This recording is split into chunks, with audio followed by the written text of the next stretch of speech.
చేయలేదా? ఏకంగా అమ్మవారి తాలే దొంగతనం చేసింది మీ అమ్మ కాదు? ఎల్లిక నుంచి. అది కాదంటే. వెళ్ళు.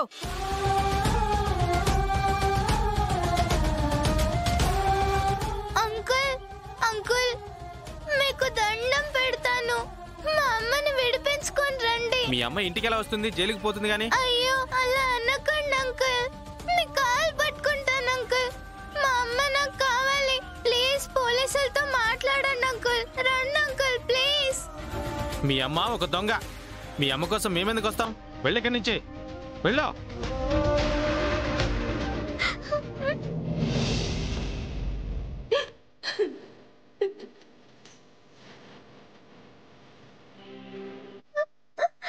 ఖుషి, ఎక్కడికి వెళ్ళావమ్మా?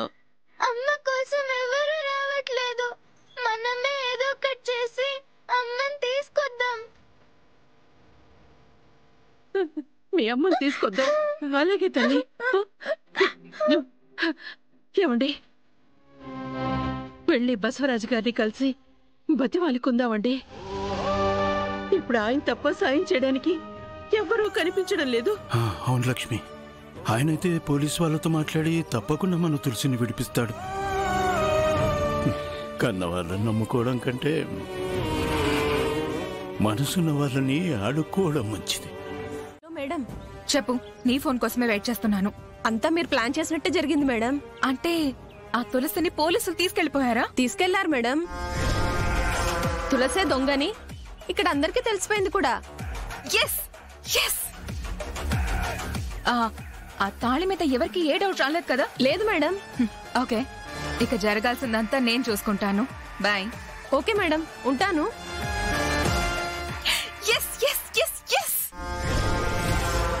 నెక్స్ట్ ఎస్ఐని మేనేజ్ చేసి దాన్ని స్టేషన్ నుంచి డైరెక్ట్ గా జైలుకి పంపించే ఏర్పాట్లు చేస్తాను. తులసి, నా సిద్ధుకి నువ్వు దగ్గరవుతుంటే నేనెలా ఊరుకుంటాను? అందుకే నేను నీ కుటుంబానికి దూరం చేయబోతున్నాను. ఇప్పుడిక సిద్ధు నా వాడు, నాకే సొంతం. అర్జెంట్ గా నాతో మాట్లాడి అతి త్వరలో పెళ్లికి ముహూర్తాలు పెట్టించమనాలి.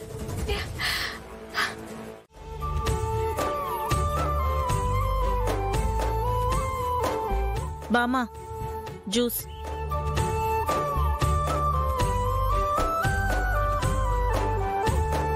పాలిటిక్స్ ఎంతసేపు అని చూస్తావు? కాసేపు ఛానల్ మార్చుకున్నా ప్లీజ్.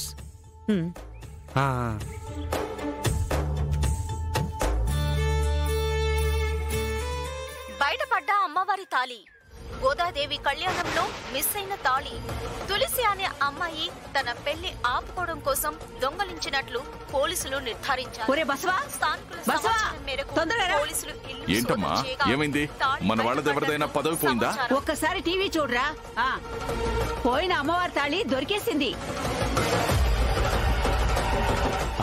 అబ్బా, ఎంత గుడ్ న్యూస్ చెప్పావమ్మా. ఇక తలెత్తుకుని అమ్మవారి గుడికి వెళ్ళొచ్చు. కానీ ఆ తాళిని తులసి దొంగతనం చేయడం ఏంటి?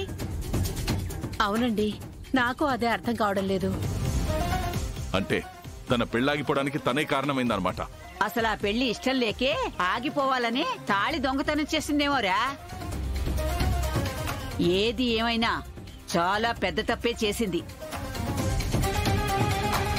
లేదు బామ్మ, ఎక్కడో ఏదో తేడా జరిగిందనిపిస్తోంది. తులసి అలా దొంగతనం చేసే అమ్మాయి కాదు మావయ్య. మనుషులు ఎప్పుడు ఎలా మారుతారో ఎవరికి తెలుసమ్మా. ఆ అమ్మాయి దగ్గర తాళుందని కదా పోలీసులు అరెస్ట్ చేశారు. ఇంకా డౌట్ ఎందుకు? ఏమైతేనే నేను ధర్మకర్తగా ఉన్న గుడిలో పోయిన తాళి దొరికేసింది. I'm happy now.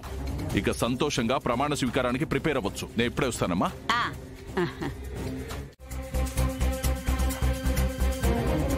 శ్రీనివాసరావు భార్యతో కలిసి ఇలా వస్తున్నాడేంటి? నమస్కారం బావగారు.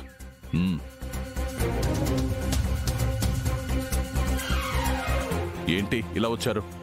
అన్నయ్య, నా బిడ్డని పోలీసులు అన్యాయంగా అరెస్ట్ చేశారు. నేను ఇప్పుడే టీవీలో చూశాను. అయినా తులసి అమ్మవారి తాళి దొంగతనం చేయడం ఏంటి? లేదు బావగారు, మీ కూతురు ఇలాంటి పని చేస్తుందని నేను అస్సలు ఊహించలేదు. మీరు చూసిందంతా విన్నదంతా అబద్ధం, అది నిజం కాదు. అమ్మవారి తాళి మీ ఇంట్లోనే దొరికాక కూడా ఇంకా బుకాయిస్తారేంటి? అవును, కానీ ఇదంతా ఎవరో కావాలని చేసింది బావగారు. నా కూతురు తప్పులు చేసేది కాదన్నయ్యా. మీరే కొంచెం పెద్ద మనసు చేసుకుని దాన్ని విడిపించాలి. ఏంటి? నేను విడిపించాలా? అవునన్నయ్యా, మీరు రాజకీయంగా పలుకుబడి ఉండి పైగా ఆలయ ధర్మకర్త మీరొక్క మాట చెప్తే నా బిడ్డ ఇంటికొస్తుందన్నయ్యా. చూడండి, మీరు చెప్పినట్టే నేను ఆలయ ధర్మకర్తని. త్వరలో ఎమ్మెల్సీ కాబోతున్నాను. ఈ టైంలో నేను పోలీసులకు ఫోన్ చేసి దొంగని, అదే మీ కూతుర్ని వదిలేయమని అడిగితే రేపు న్యూస్లో ఒక దొంగని విడిపించిన కాబోయే ఎమ్మెల్సీ అని చెప్పేసి చెప్పుకుంటారు. తర్వాత ఎమ్మెల్సీ కాదు కదా, కౌన్సిలర్గా కూడా టికెట్ రాదు. ఇంకేదైనా ఉంటే ఫోన్ చేసి మాట్లాడండి. ఇలా ఇంటికి కూడా రానవసరం లేదు.